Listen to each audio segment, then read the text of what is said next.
everybody. Today we've got Chip Schweiger. This is going to be a great podcast. Chip has been in our program about a year. He has very, very deep, long, big background, probably one of the deepest backgrounds in all of our program. He was a partner level at Grant Thornton for, I think, around a decade, and other firms as well. And so it's awesome to have him in our group and on the show. Why don't we just start off with give a little more to your story color than that and where you are. I know you're in Texas, and just we'll go from there. So yeah. So first, thanks for having me on the show. Been super excited about this actually for a long time. You and I have known each other for a while. I think we're friends. And so this was great for me to actually be on your show. This is kind of a high point of my week right now, Andrew. So looking forward to it. As you mentioned, I've spent, probably 27 or 28 years in public accounting in various different firms, big four firms. Was a practice leader and a national industry leader at Grant Thornton, then moved back to Houston and was a partner in two different firms here. And then about a year ago, decided because of the pandemic or because of everyone reevaluating their life, but also primarily because of kind of my personal connection to this space and this industry, I decided to start my own firm. And we started talking, and the advice and counsel that you've given me over the past year has been great.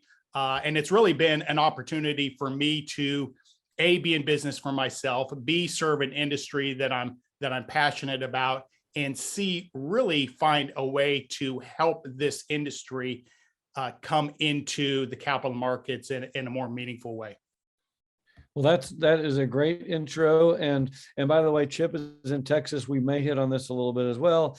Texas is kind of the elephant in the room, that it's probably the only just absolutely massive state where it's still pretty illegal. I think that's going to change. I think Texas is going to be a great place to be over time. But let's jump in and just real quick. So you're a father, and you got a wife and grandkids even. I love it that you're kind of a cowboy down there. You've got horses, and you eventually someday, I think you told me, you want to get a ranch and retire out to the farm and ride your horses. Yeah. I mean, what I try to do is try not to fall off the horse. So try to keep the horse between me and the ground. But I have some friends I'm fortunate to know who are true cowboys, and they've been very gracious and generous with their time. They let me go work cattle with them. They let me go spend time on their ranches. And so it's been phenomenal. But, it's funny you mentioned,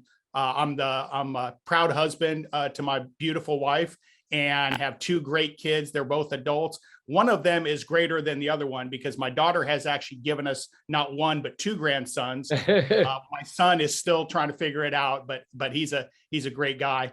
But we've got, the two grandsons. One of them is already old enough. He is crazy about horses.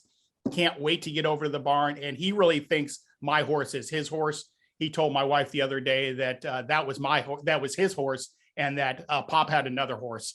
Which is a different color horse. So I don't know where that came from, but it's been super great to have them both involved in that part of my life. Yeah, that's awfully fun to talk about. And I love talking about farming. I'm from Oklahoma. My grandparents were cotton farmers. And yeah, we have a long background. I remember going to my granddad's farm and riding a horse, and even Summer, our very first student in the program, she now has moved to Tennessee she's a little berry farm. But farming is also a huge industry, and ranching in cannabis and CBD hemp. Why don't we jump in? How has serving cannabis transformed your practice?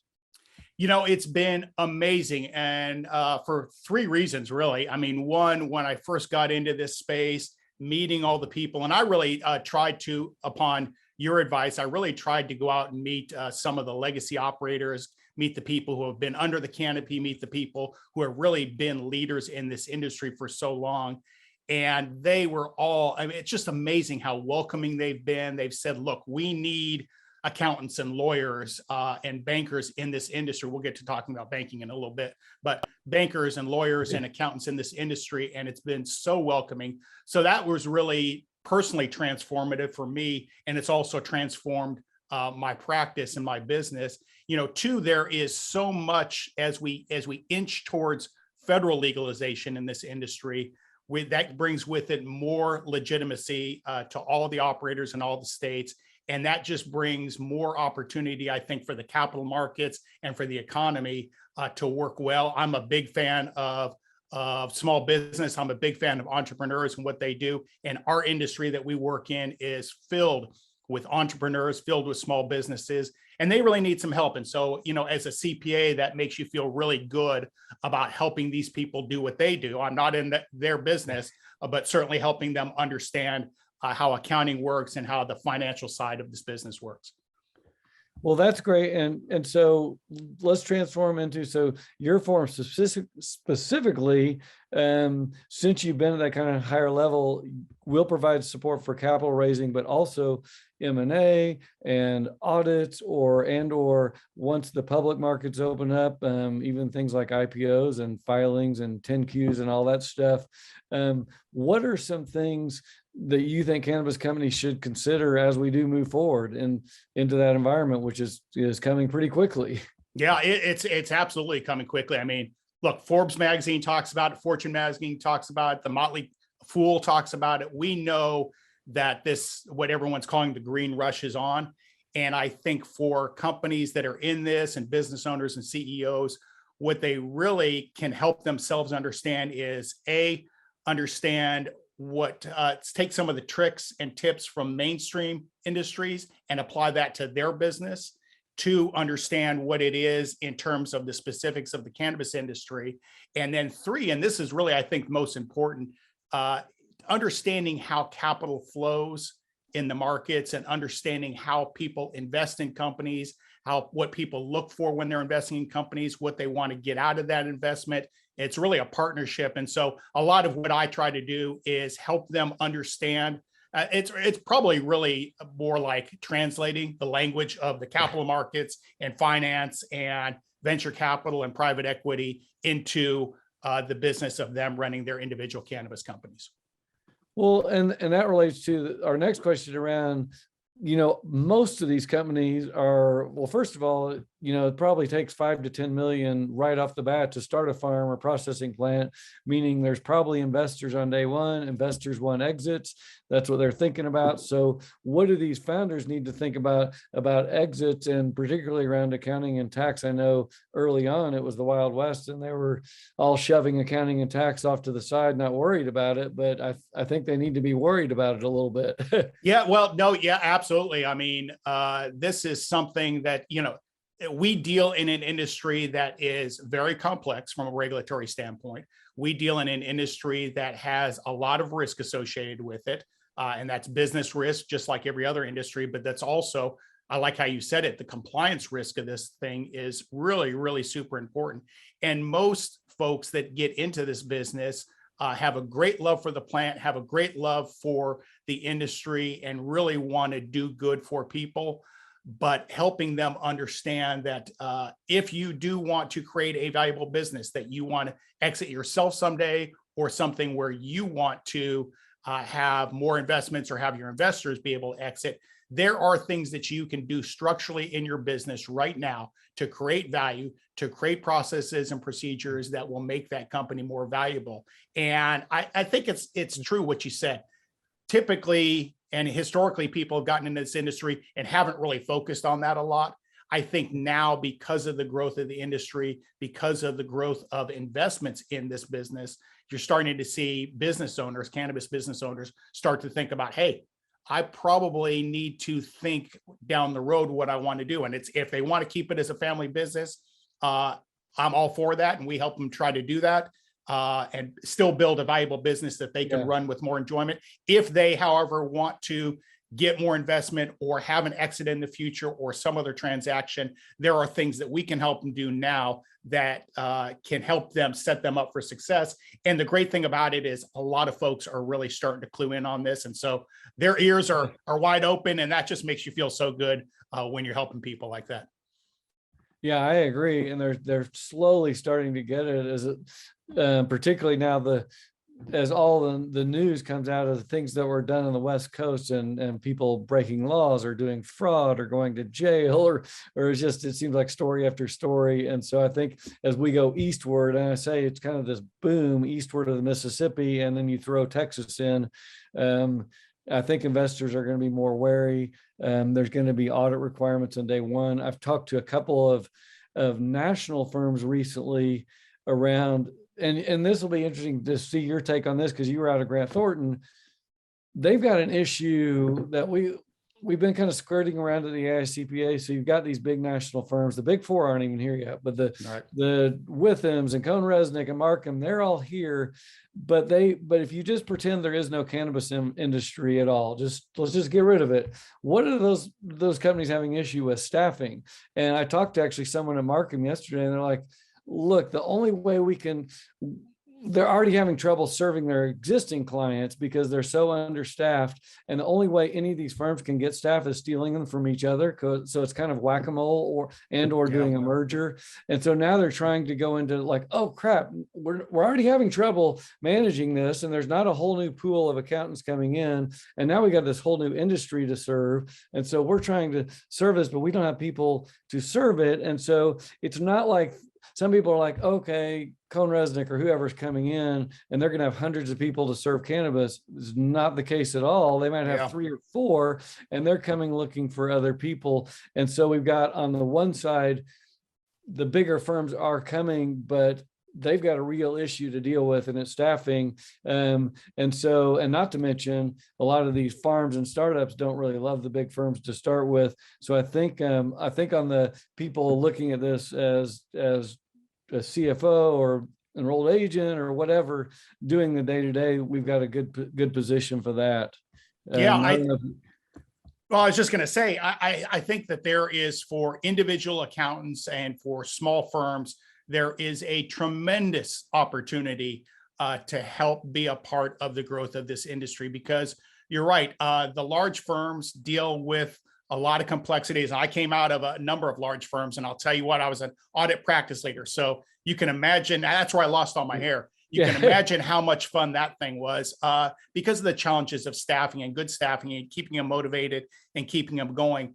Smaller firms that are in this space, I think, really have an advantage in terms of their ability to be nimble, their ability to serve clients the way that these clients need to be served and want to be served. And so I think there's a great opportunity there. But it's interesting. One other thing that I'll mention about it is you've really got, and you touched on it in terms of audits, you've really got a lot of companies, most of the companies that are in the cannabis space. And once financial statement audits come around, as we know that they will, as the market grows, these companies have never been audited before. And the word audit is scary for them. And the firms, because of independence requirements, can't really help them grow that and can't really help them prepare for that. So even another reason why those companies are going to need good people in this industry, in firms that can help them prepare for the financial statement audit, help them walk through the process, what it looks like, because it's like trying to ask somebody to draw a picture of an elephant if they've never seen an elephant before. I mean, they don't know where to start. And a lot of these companies don't know where to start when somebody tells them you need to get a financial statement audit, and they say, I don't even know what that is. So it's a great opportunity, I think, for people to help out in that space as well. And speaking of audits, even I think some states are going to require audits on top of that. So there's going to be lots and lots of audit work for the big companies to deal with. And there's going to be lots of work on our end, which leads to the next question where I'm telling people that these companies, what we've seen on the West Coast, just absolutely, and part of it was people coming out of the illegal legacy markets into the new markets, just absolutely beyond belief, bad record keeping. I want to go back like 50 years. Are you seeing this as well? I think it'll slowly improve a little bit as we go eastward and startups are formed. But so what are you seeing, and have any of the DOPE CFO tools helped you with onboarding and getting these clients cleaned up and more audit ready? Yeah, it's this industry, I think what you said, Andrew, is right. You've got a lot of folks that have transitioned from the illegal markets and now to legitimacy. And they've been running their businesses essentially the same way in a lot of ways that they were all along. And I get it. I understand it. But now you go into a situation and the books are, what's a polite way to say it? Suboptimal, maybe is the best way to say it. And it's really an opportunity, I think, for all of us in this business, in the accounting business, serving the cannabis industry, to help them, because those things are, in a lot of cases, and owners do it with a pure heart, right? They just don't, they're just focused on growing their business. They're focused on serving their clients. They're focused on new brands. So they don't really want to be focused and don't have the time capacity to be focused on the books and records. And that's where we come in terms of accountants serving this niche in this industry. I'll tell you, the answer to your question is, one of the things that and I don't mean to say this to embarrass you, but one of the things that I particularly liked about the DOPE CFO program was it was a firm in a box. And I've been in large firms, and so I've had templates to work off of, and I've had process and procedures, and I've had work papers that I just needed to fill in. And so when I started my own firm, one of the things that I quite frankly was a little bit nervous about was, where am I going to get all this stuff, right? I'm used to working with templates, and I'm used to working with spreadsheets that are the same for every client. And so one of the things about the DOPE CFO program that was so great was all that stuff's in there, right? You just need to go in there and find it in where it is in the folders and then use it in your situation. So super, super helpful, I think, for me in terms of starting up my practice and getting traction quickly. And I think it would be helpful for anyone. Well, awesome. I really appreciate hearing those words. And you can pay me the $5 later. Yeah, really. And it immediately made me think too of I actually moderated at the AICPA conference. It's funny. I think I wasn't originally there, and I got there and like, oh yeah, you're also moderating the big firm. So I think they had Martin Hood, AAF, and Cone Resnick, and it was an audit track, and they were out there already doing some audits on some bigger companies for M&A or whatever. And it was a very interesting conversation, because they were just like, oh my gosh, we can't even get our audits started. They haven't counted inventory. They haven't done anything. And so they were really pulling their hair out on even how to get audited. So again, like, those firms are going to be looking for us too, they're looking like, who can go clean this mess up as well. And so that kind of leads us into where are you wanting to right now and in the future, your firm adding the most value to clients? Bookkeeping is great. We know CEOs don't often value that, and sometimes accounting in general. What else are you offering, and how do you? And I know I remember big firms, even when I was at Grant Thornton back then, is always the question of how do we add value to our clients and not have them look at us like we're just evil necessary cost. Yeah. It's an interesting question. I've thought about it a lot, because when you start a firm like I did, you're really trying to figure out, how do I separate myself from the pack in terms of what I offer? And there's lots of great accountants out there. There's lots of great firms, and there's lots of great accountants that are in the cannabis space. But for me, I needed to separate myself a little bit. So it really was the question, and I like how you asked it, of how do you separate what's in it for the client and the potential clients to work with me and my firm? And it came down to, the bookkeeping is great. The tax strategy is absolutely necessary. As you know, in our industry with 280E and some of the other stuff, the lack of proper banking is necessary. So that brings with it lots of the internal systems that you have to have. But for me, I looked at the space. I thought that, hey, there is going to be a need for audits in the future. I can either do the audits, or I can help prep the clients for the audits. So that's been an important part of my practice, is this kind of financial statement audit prep part. And then, as we talked about, getting into the capital markets, really helping entrepreneurs and entrepreneurs understand how the capital markets flow, what it looks like to have a good pitch deck, how that can help you get investments, how often you should be talking with your investors. So it's really, a lot of my practice is on the consulting side, is really centered around being a voice that the cannabis entrepreneur can talk to, bounce ideas off of, because they really, in a lot of cases, being a business owner is kind of a lonely gig, Yeah. right? You can't talk to your competitors because you're Yeah. afraid they'll steal your ideas. You can't talk to your employees because you're busy got them working. You know, a lot of times you can't even talk to your spouse or your partner because they just may not care about it. So Yeah. every business owner really needs, and especially in this industry, really needs someone that they can talk to, put it all on the table, say, hey, this is the issue I'm dealing with, and what are your thoughts? And so I play psychologist sometimes, just in terms of counseling people. And I also try to help them with financial strategy. And then specifically, as we talked about around the bookkeeping, yes, the tax strategy, yes, but really around the financial statement audits and prep for that and access to capital markets. And you can, and along with that, obviously you're very well versed. And so if they say they have some investors and let's just pretend the CEO is a 32-year-old, not a huge resume behind them, it can be intimidating to go talk to those investors. But if they bring along Chip, they're going to be way more confident that, okay, I'm going to pass that question off to Chip or whatever and so you're going to be able to add lots of value in those, and or maybe even board meetings. Those can be tough too, especially if things aren't quite as rosy as they predicted when they got the money. Yeah.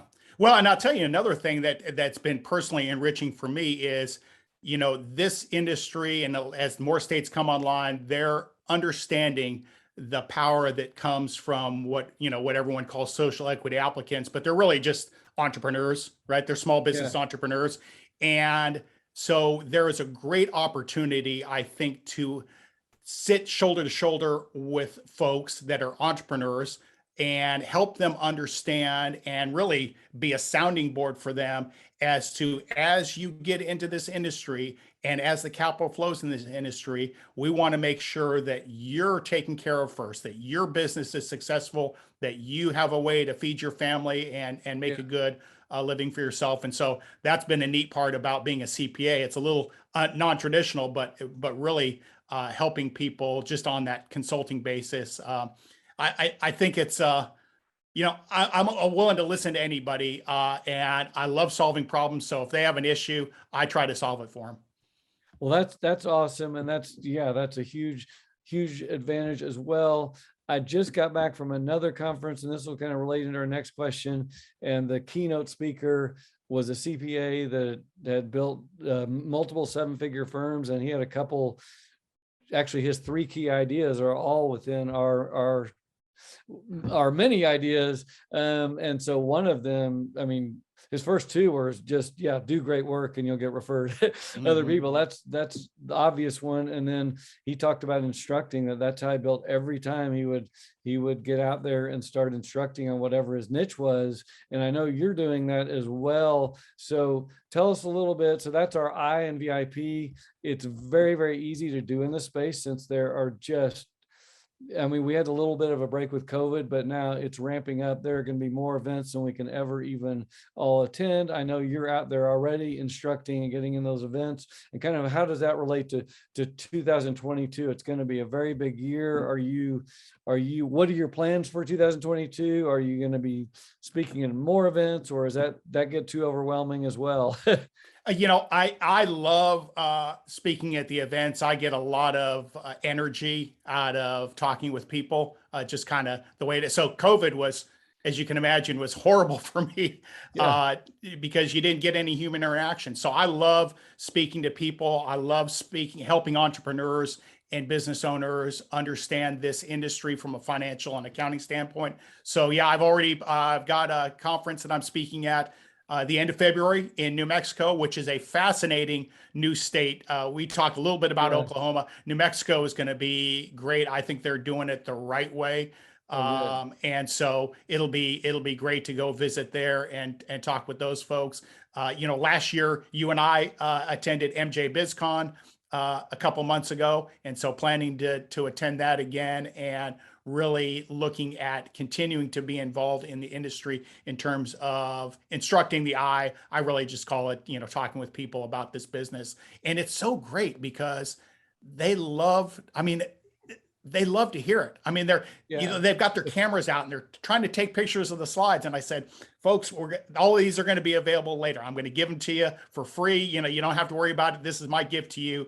But they're still Yeah. taking pictures. They're still asking tremendous, unbelievable, great questions. So it's so much fun to work in this industry because the people that you're serving, the people that you're talking with, the people that you're instructing to, really, really, really are all ears. I mean, their eyes are wide open, and the smart ones are getting it. They're listening, and they're understanding it, and it makes you feel really good. Yeah. And so some people, and I got this at the last conference. So I was just last week standing on a stage in front of 500 people. And yeah, I was a little bit nervous, but there are easier ways to instruct, starting with webinars and whatnot. So a couple of points I would say on that. One, don't be so terrified. So one really easy way. So we're starting to pool together students and whatnot. So if I get a speaking engagement or someone comes to me, and a great example is I think it's called the BizCan Expo in Brooklyn in February. I was like, yeah, I'll speak, but I want 3 more slots for student members that are out in the New York area. And so they gave us that. And it's actually super easy. There's going to be 4 of us up there. We're basically going to treat it like a panel where I moderate and throw out questions that are easy. Most conferences get it, that accounting, tax, governance, controls, these are super huge issues to both founders and investors. Some reason MJ BizCon doesn't quite get it still. I'm a little bit shocked. I was really disappointed in their track last year. They actually declined to bring us on, and there was almost nothing on the accounting side of that conference. So yeah, Chip, if you talk to them and can get them straight, we could even pitch we could have a group panel if you want a dope CFO.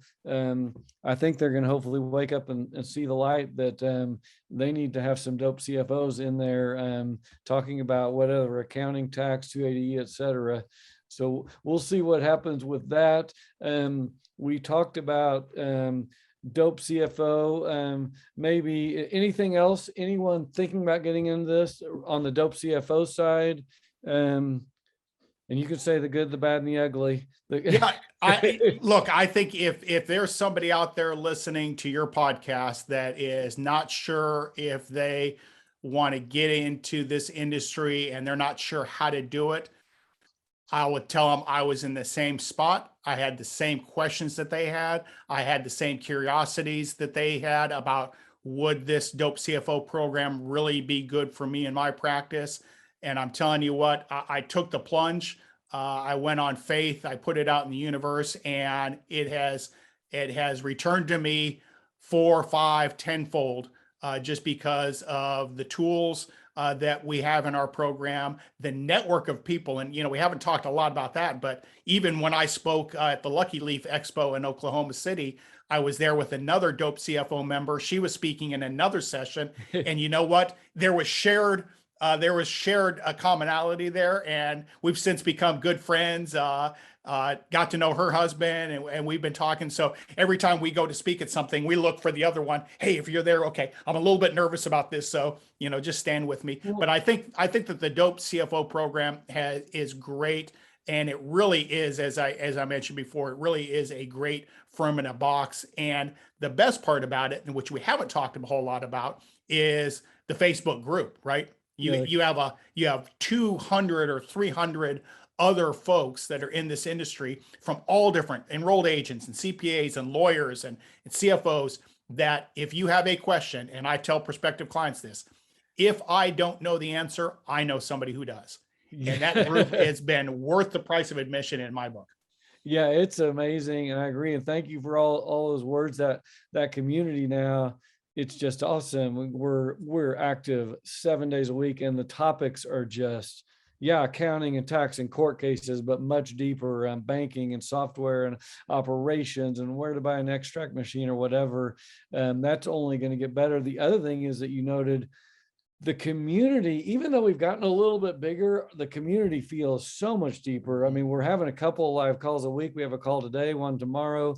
The events, MJ BizCon, I think 20 of us got together and had a ball. The next week, when we were at AICPA, I think there was 15 of us, but like you were, the same weekend, you were with others at Lucky Leaf in Houston. There was other dope CFOs at New York at a conference. You pretty much, when I went to the Orlando conference, there were 5 of us there. So whether I'm there or not, our group is getting together at these conferences and meeting and making friends and sharing work. And so it's really amazing. You pretty much can't. And so we'll see, like someone will say, hey, I'm going to this Boston conference. Does anyone else want to speak, or who's going? And then people are meeting up and connecting. And it's just, those connections are invaluable because we're all doing the same thing. And so that's great. On the final note, let's talk about your firm. Where can we find you? And I don't even know, do we say Green Leaf? Is it LLC? Yeah, so it's actually because it's a CPA firm registered in Texas and Nevada, because I have 2 offices, one in Houston and one in Las Vegas. It's actually the Schweiger CPA firm, PLLC, professional LLC, but we're branded as the Green Leaf CPA. And so everything that you see on marketing is the Green Leaf CPA. Our website, if I could, is www.thegreenleafcpa.com. And we're on Facebook, Instagram, and Twitter. And the handle is the Green Leaf CPA. And you do a podcast too. Yeah. We just dropped another episode. Thanks for asking about that, Andrew. Yeah. We just dropped another episode this morning. The podcast is called The Business of Kush, and anybody can find it anywhere that podcasts are available. And a trick that I didn't know is if you have an Amazon Echo device, if you're listed on Amazon, any listener can just ask their Alexa, play the Business of Kush podcast, and it'll play the latest episode. Awesome. It'll come on. And by the way, in the show notes, we'll have everything and your links and all that, and we'll do backlinks and whatever. So people will be able to find you there as well. If you're listening and you're a farmer or cannabis owner or thinking of raising money, I would highly recommend Chip. I've now worked with them for quite some time, and you are not going to go wrong. And what I tell owners too, this is not the place to keep. As a matter of fact, I saw a model from someone in our group. They sent it over to me, a financial model, a week ago, and they built this big old model with millions of dollars of sales, and they need all the startup capital. And they had a row called accounting, tax, and legal. And it was like every 3rd month they'd put in like $300. Mm-hmm. And I told the DOPE CFO person, I said, I already, just with like 2 seconds, I was like, here's 3 things about their model that looks horrible, but oh, by the way, they just forgot about accounting and tax and legal. First and foremost, these companies got to know, you just can't cut corners anywhere as well. But anyway, thank you so much for being on the show.